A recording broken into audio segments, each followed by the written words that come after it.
So mga tol, matapos pong manalo si Mark Magsayo sa debut niya sa Super Boxing kahapon, kung saan tinalo po niya si Pergal McCrory via technical knockout sa round 5, matapos pong isuko ng corner ni McCrory ang laban. Nagsalita na nga po si Magsayo mga tol sa magandang panalo niya. Sinabi ni Magsayo na tama lang daw yung ginawa ng corner ni McCrory na itinigil yung laban. Marami na daw kasing natatanggap na suntok itong si McCrory, at marahil nakita daw ng mga trainer ni McCrory na nabubugbog na ito ng gusto, kaya itinigil daw yung laban. Hindi rin daw na-disappoint si Magsayo na hindi niya na-knockout itong kalaban. Alam daw kasi niya na kapag tumagal pa daw yung laban nila, mananknockout daw niya itong si McCrory.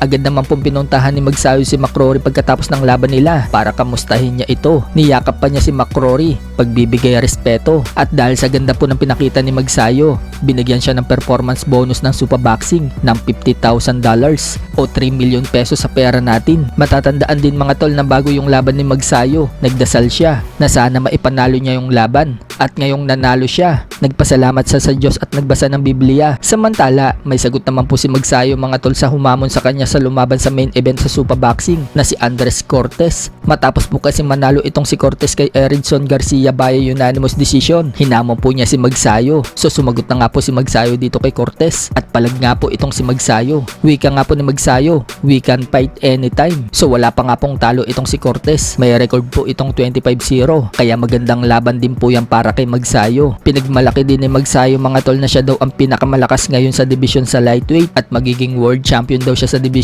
na yan. Sa ibang banda naman mga tol, kinongrats po ni former 3 Division World Champion Janrel Casimero si Magsayo.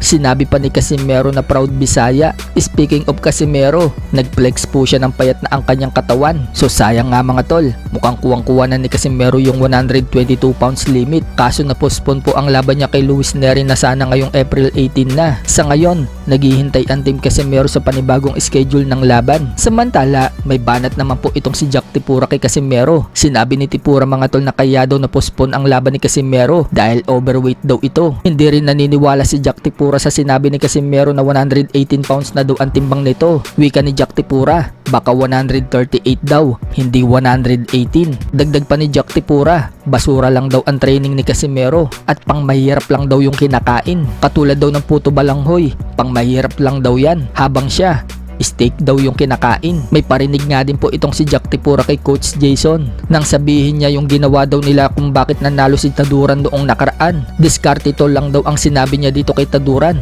kaya daw nanalo ito. Anong diskarte bang ginawa nyo? Diskarte tol. Diskarte tol? Diskarte tol. Kaya pala nanalo kayo.